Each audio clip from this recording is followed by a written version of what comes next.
Good evening, everyone, and thank you for your presence today. And it's like the closing day for a beautiful week here in Pristina. Allow me first to thank BICAM and Kosovo Architecture Festival for the generous invitation and limitless trust to make this collaboration possible. I also want to thank the wonderful Lena Fellows, Diogo, Mayra, Wala, Clara, and Elisa, who shared their knowledge with us with great generosity and were true towards the questions and proposals the Palestinian fellows proposed during the workshops. And I want also to express my pride seeing young Palestinian architects engaging critically and deeply with the urgent questions around the role of architecture and even the role of the architect in times of uncertainty in our country, times rendered with extreme violence and even more at the time of an ongoing genocide. So thank you for being here. So the presentation basically will focus on the practice of Riwaq. So it's very practice-led kind of presentation, and it will be through three processes that we believe they built upon each other during a long time of 3 decades since the initiation of Riwaq. And we're examining through this presentation this idea of care, like why do we preserve heritage, and what does this have to do with our own conception, not only as architects, but as community members, towards giving care to our communities, our landscapes, and our built environment. Before we are architects, restorers, or even whatever our professions may define us, we are first members of a community, one that both needs our care and sustains us in return. It is our responsibility to tend to it with whatever means are within our reach, especially in moments of extreme aggression when our very existence feels threatened. Restoration, regeneration, rehabilitation, repair, these are not mere terminologies, but acts of care for our spaces and our homes, towards our neighborhoods, and above all, towards our people. In Palestine, this truth resonates with particular urgency. Architecture, in both theory and practice, offers us a rich set of tools and methods and even perspective to embody this role of the caregiver. It enables us to restore an abandoned house so that it may shelter life once more. It reimagines rubble as a resource for new beginnings, and to draw strength from cultural heritage as an anchor of rootedness for communities to stand their ground in their neighborhoods and refugee camps and villages.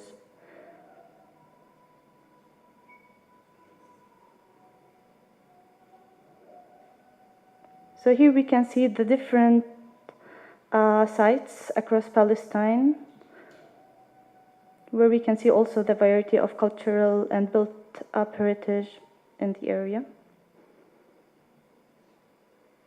The Nakba of 1948 had left deep scars. 531 towns and villages were erased from the map. 800,000 out of 1.5 million Palestinians were uprooted, and some 15,000 lives were taken. What survived of our physical landscape stood as fragile testimony to endurance against deliberate erasure. To think through conservation and rehabilitation is to understand the past not as something static, but as a bridge towards the future, a continuous flow of memory and experience where each generation nourishes the next. Practices of conservation or conserving architectural heritage in Palestine have grown out of this very consciousness. By the year 1991, as the first intifada or the youth-led uprising against Israel occupation was drawing to a close, the struggle was already layered upon nearly half a century of dispossession.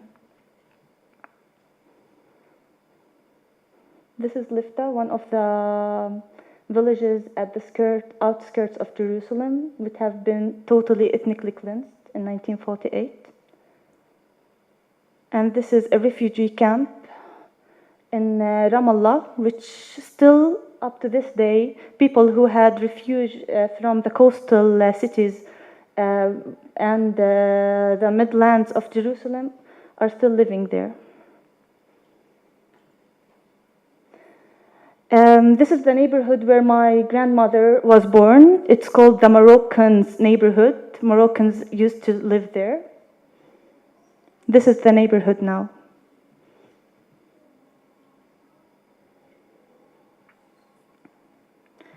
It was in this year then, 1991, that Riwaq was born, a community-based center dedicated to safeguarding what remained of our vernacular architecture after waves of destruction. Its vision was to conserve peasants and vernacular architecture and regaining the continuity of place and memory and its bearers, the Palestinian people. In Palestine, most cultural projects are carried out by civil society organizations. The long years of Israeli occupation left Palestine with vibrant and active non-governmental bodies that functioned as shadow government in the absence of a formal political body. Heritage conservation is part of these projects. In the years that followed, other institutions and initiatives began to emerge, each responding to the urgent threats facing our built heritage. The Welfare Association mobilized to resist Israeli policies targeting the old city of Jerusalem, striving to defend its architectural and cultural integrity. In Hebron,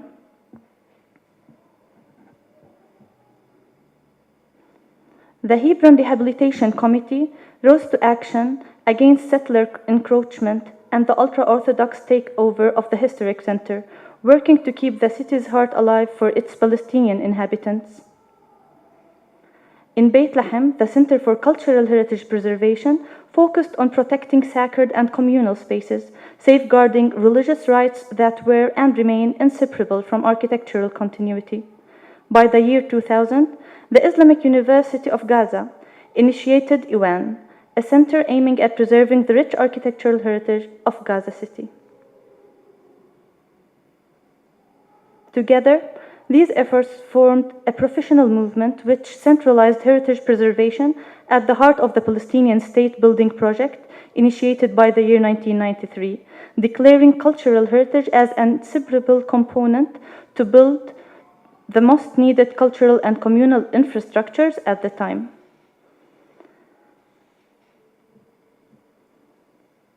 These efforts were acts of self-organization and a means to empower communities through a deep understanding of available resources, starting in a moment when the Palestinian Authority was still young. The field of heritage conservation was not yet addressed as priority. Local institutions had to advocate for this and build the needed local capacities for the sector to be established and for the work on the ground to start.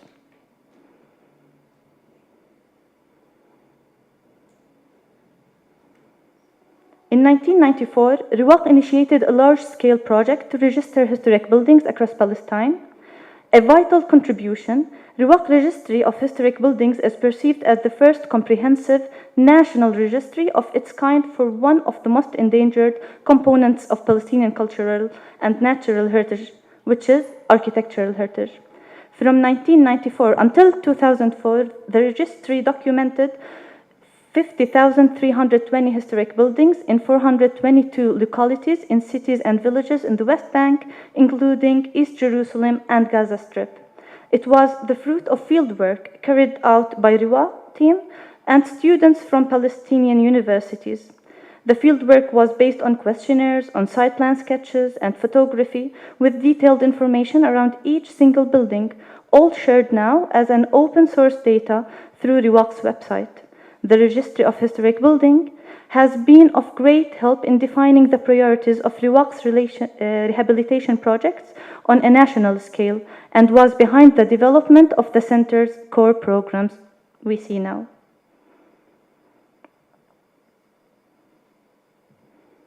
In the year 2000, the Second Intifada, or Palestinian uprising, erupted in the heart of Jerusalem, spreading across the West Bank and Gaza. Extreme economic stress was caused by the closure of whole Palestinian cities and villages by the occupational regime. And in 2002, the segregation wall was constructed, permanently cutting off whole communities from their livelihoods, ancestral lands, and even families. As a result, unemployment shot up to unprecedented levels of almost 50%.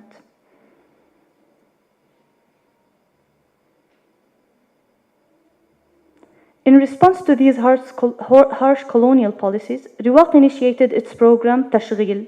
It's an Arabic word for making opportunities of work, job creation through conservation. Here, the act of conservation enhanced living conditions. It also revived traditional skills and techniques and created hundreds of thousands of direct working days for Palestinian laborers. These workers later became the masters of which the sector of architectural heritage preservation in Palestine relies on. A pool of knowledgeable crafters, masons, and builders were capable of transferring this knowledge to the local communities, maintaining a dignified life throughout times of scarcity.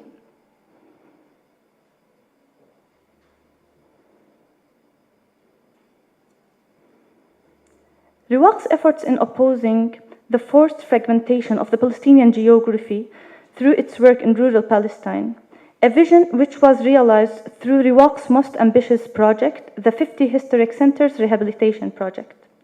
It's the umbrella that we still work under up to this day. Following the completion of Riwaq's registry that we just talked about, it was revealed that protecting these 50 villages meant the protection of 50% of today's rural Palestinians' architectural heritage. And if we look at this map here, what we see is the huge fragmentation that our communities physically, it's like we're living in this void as segregated communities with walls and checkpoints. And for us as architects and urban planners, it was a huge question how to connect the communities back with the presence of these physical and colonial barriers. In the book Reclaiming Spaces, Riwaq's approach in sketching the Palestinian geography was put by Yara Sharif's words, who used to work in Riwaq at the time. Riwaq saw in the concept of the 50 villages rehabilitation project a key tool to reconstruct an alternative Palestinian map. It is a conceptual shift that moves away from its conventional activities, i.e. the documentation and conservation of single buildings, into an exploration of the wider urban context while also protecting the built heritage. Riwaq's aim are also embedded within a conscious approach to explore what could be done with limited resources and to cultivate possibilities for change from within Palestinian historic fabrics.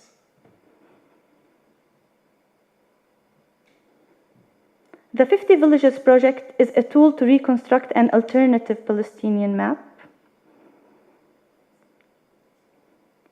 a conceptual shift that moves away from a conventional restorative approach that is conservation and documentation of single buildings into exploring the wider urban context while protecting its heritage.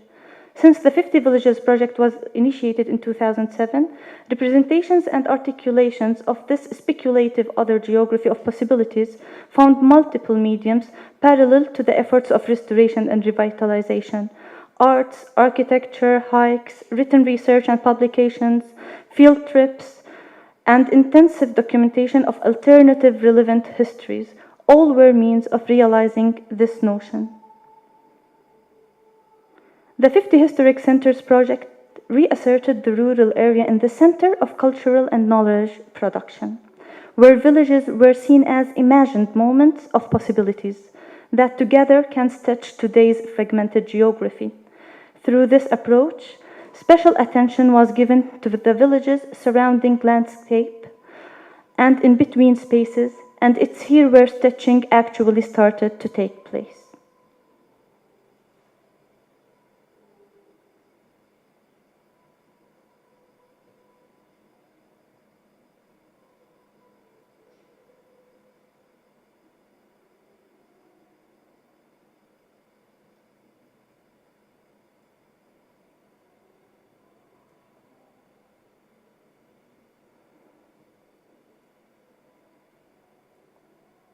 And this is a map that shows the 50 villages that we are working on. Now we're in the village number 25, so we're halfway through.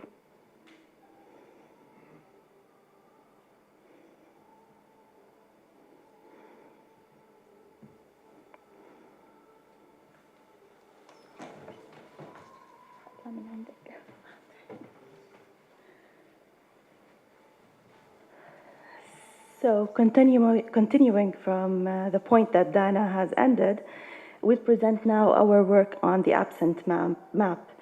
In relevance to the geography of the 50 villages and as an expansion of it, the life jacket, the restoration and regeneration of rural Jerusalem was Riwaq's response to marginalization and fragmentation of rural Jerusalem. While many research projects and creative practices emerged from Riwaq's efforts to challenge the status quo and the on-ground colonial practices, the life jacket responds to the geopolitical impasse facing Jerusalem.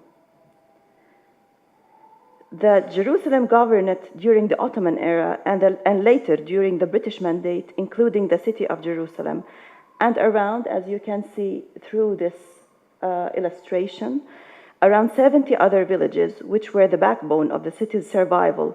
Jerusalem is a city with almost no agricultural land and scarce water resources, depending heavily on the villages along its western slopes for both water and food. On the other hand, the city of Jerusalem was serving the economic and cultural urban center for its surrounding communities and as a site for socio-religious importance in their everyday life. Jerusalem, with its rural environs, is now an expanded geography that became a multiple during the last century. The geopolitical reality of Jerusalem had witnessed dramatic changes since the day it was occupied, but what we called Israel in 1948, to its annexation in 1967, to the building of the separation wall in 2002. And is still changing up to our day. For the Palestinians, every day is bringing a reality of different Jerusalem, and this concrete history of loss and deprivation never made it into official records, and little was heard from Palestinian Jerusalemites who are too immersed in the daily struggle for survival. Jerusalem with its rural environs is now, in the case of Jerusalem, where the city's history was usually written by the outsiders, asserting an Orientalist imaginary of the place or a biblical narrative of history, while Palestinian local voices were muted. Furthermore, narratives in the 20th century, Jerusalem was usually written by the city's elites and excluded the rural surroundings histories, as in the diaries of Wasif Johariya. The rural in these records is still perceived as backwards place, and the peasants were only present through the lens of social class power relations. During one of Riwaq's oral history sketching tours in Al-Jib, northwest of Jerusalem, Hana Allan, which is a farmer from the village, she shared this story around pottery making. Hana's story may shed some light on pottery making as a production activity in Al-Jib, but it was also unveiling a whole set of flows and transitions, stitching a now shattered geography. Her story illustrates network of associations, which were the backbone of a Palestinian agrarian community at the time, especially in mid-20th century Jerusalem, and up to the early 1990s, such personal accounts reassert a new depth to the lived geography of the Jerusalem area and redraw a map of organic lines which temporarily dissolve the lines of today's Jerusalem map of walls and barriers. It also brings the peasant's voice back to the narrative, place, and history, a narrative hardly represented in the city's formal accounts, even those written by the Jerusalemites themselves. And now there's like a very small video of the sketching tour that we did with Hana during 2018. Oral history sessions were made in rural Jerusalem villages with the intention to bring to the surface the common histories which connected the villages together and to reimagine Jerusalem based on these narratives. Stories around agricultural lands, exchange of seeds, flow of labor between villages, flow of raw materials and resources like water wells reconstructed the lived space of Jerusalem peasants. The collected personal narratives were testimonies, stories, memories, videos, and images shared by historians, collectors, craftsmen, farmers, and residents inside and outside the villages. The oral history sessions took the form of sketching tours, which have been going since 2018, and an archival research which is organically developing parallel to the research. Here we can see some sketches that we made through one of the oral history sessions, and all of the information that one of the elderly was giving us. The sketches then can be read as a story, a comic, a documentation, but also it allowed us to unpack the different layers of the spoken narratives. We were drawing buildings maps, mythical characters, holy trees, journeys, landscapes, objects, seeds, lands, and etc. Sketching as a medium was one of our tools, an alternative mapping tool that brings both the voice of the narrator and the sketcher, and which allows the viewer to gaze to room these spaces by following these organic lines, conservations, and characters. Here's also one of the sketches for another elderly in another village called Qalandia. As Riwaq, this research was developing in the light of our project, the Life Jacket, which aims at the restoration and regeneration of rural Jerusalem since 2017 in response to the geopolitical impasse facing Jerusalem. The Life Jacket was Riwaq's response to marginalization and fragmentation of rural Jerusalem, while many research projects and creative practices emerged from Riwaq's efforts to challenge the status quo and the on-ground colonial practices. The Life Jacket responds to the geopolitical impasse facing Jerusalem. Here we can see, this is like a Google map, that through we can see the villages surrounding Jerusalem. The green ones are the villages. There are also some refugee camps. There's the yellow ones are actually the ones that we are working on, but this is not the actual thing on the ground. This is the map that we are working on. And if you can see, this red line is actually the segregation wall. And you can see how this wall can really suffocate these communities and these villages. It doesn't only just disconnect people from each other physically, but also at one extent they also got disconnected from all of their daily life. And this is another layer, which is actually the checkpoints that they also have to go through every day, back and forth. Riwaq's project in rural Jerusalem is structured around three main elements: a series of physical interventions in the historic center of the northern villages through documentation, planning, archaeological excavation, restoration work, creating public spaces, infrastructure, and landscaping, which included so far the villages of Jaba, Kufr Aqab, Qalandia, Al-Jib, and Beit Hanina. The other two soft components include a cultural program within these centers on one hand, and a substantial research project looking at the area's common histories on the other.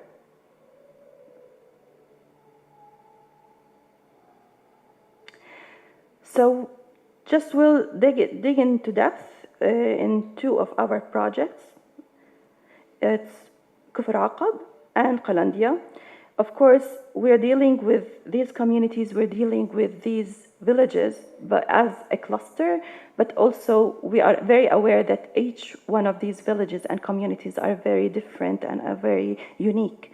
So we're dealing with a cluster, but we show the uniqueness of each one. So for Riwaq's project in Kufr Aqab, the vision was a cultural and social hub. I'll get to show you the little bit of maps, but then we'll talk more about the vision and how it's always not from top to bottom approach rather than the other way around. So through this map, we can see Kufr Aqab, which is a highly dense neighborhood or town near Jerusalem.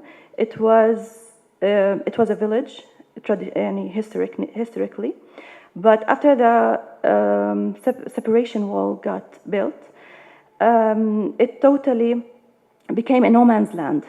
So Palestinians could live there. The land is supposed to be under Israeli control under the Israel-Jerusalem municipality.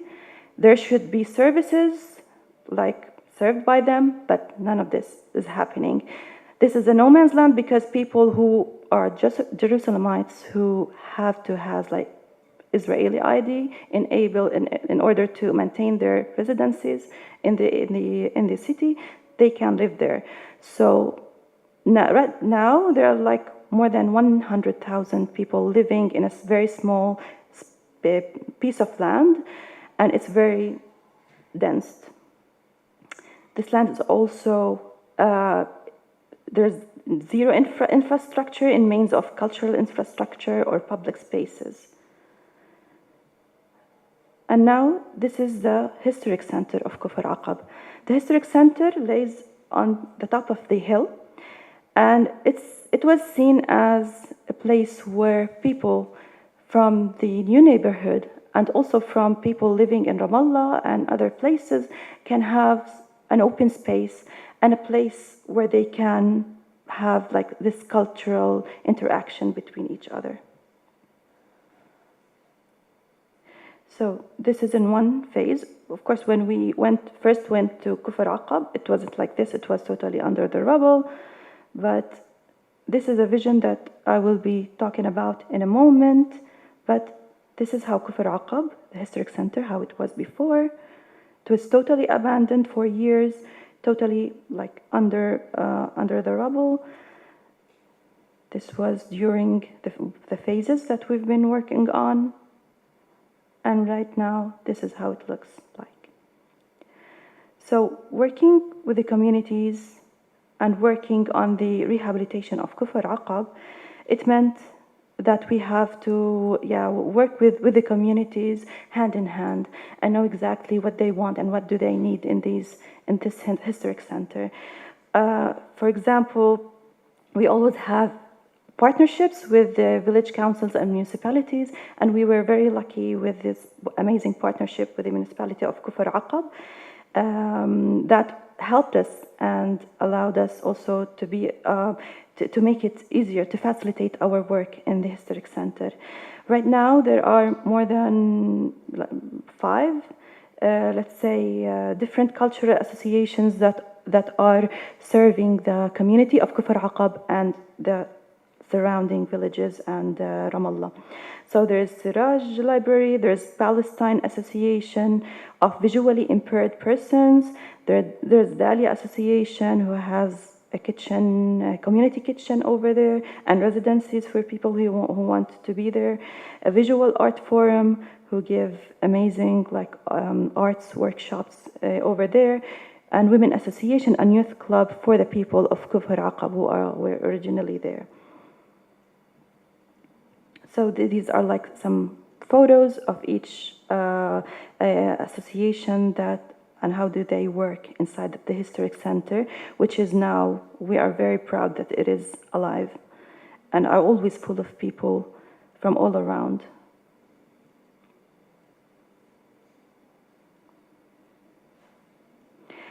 So let's go to another one, which is Qalandia. Qalandia is seen as a green historic maze and a sustainable cultural economic center also. But if we look at the map, Qalandia is actually, even for Palestinians, most of the Palestinians don't know that there's a historic center over there, because the name Qalandia is very associated with the infamous checkpoint that cuts the West Bank from Jerusalem. Also the airport, which is, we call it Qalandia Airport, but it's Jerusalem Airport. It's how it used to be called. And also the refugee camp, Qalandia refugee camp. So most of Palestinians, including myself, unfortunately, I didn't know that there was a Qalandia, there's a historic center over there. And you can see Qalandia and the yellow circle And we can see how it's really disconnected from everything else. So this is the Historic Center. During our initial site visits, it was also similar to how we found Kufr Aqab. It was also almost under the rubble. And this is like kind of a vision that how we witness and how all of us, even including the community, want to see Qalandia, like a green maze where it's not only about the historic center or the historic buildings, but rather also the landscapes being planted with indigenous plants, and also being a place where interaction with culturally over there. So it's also one of the vision photos. At the moment, this is the what we see in Qalandia. We've been working there since 2017 until now. There have been multiple historic buildings that have been restored from exterior and interior, and now are used by different associations over there. And there are also some spaces that are available for rent, so that people whoever want to rent the spaces, either researchers, artists, even small businesses who want to have a place over there, it's available. And also, like since 2 years ago, we've been also working with an archaeologist, because also we found another amazing layer, rich layer, which is archaeology that no one has actually knew about. We found ruins of a church, Byzantine church, underneath the historic center, which is like a new layer that we are unveiling now. And also there's a playground for the children over there. This is a drawing of the plants that we planted over there. And these are some photos of the interiors and exteriors of Qalandia. Of course, we did a lot of community engagement, workshops, and activities with different people, either kids, either women, and youth. And I'll leave it to Dana.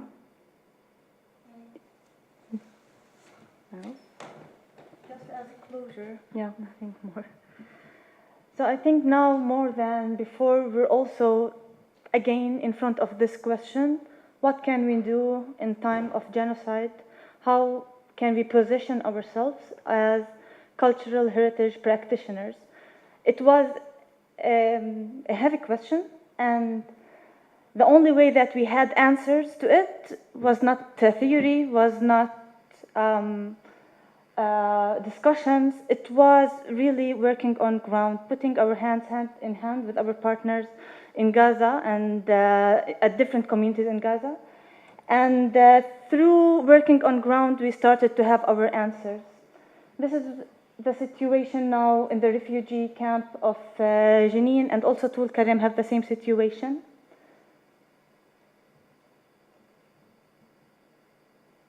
And this is the everyday scenery that our people and our families in Gaza have to live with every morning, and ask themselves, like, how can we now maintain a life that have been totally destroyed? In Gaza now, Riwaq works with the municipality, but also with the staff on ground who are part of our staff also. We work on different projects, from historic markets to the Great Omari Mosque to new premises for the municipality, and also working on private houses in the historic center, because it's within our mandate. So we're focusing on the historic center. But also throughout this genocide, we've lost a lot of friends and a lot of cultural workers, which is a big loss that there's no way that we can make up for it. And I just want to close with a photo from a friend of mine, Fuad Abu Khammash.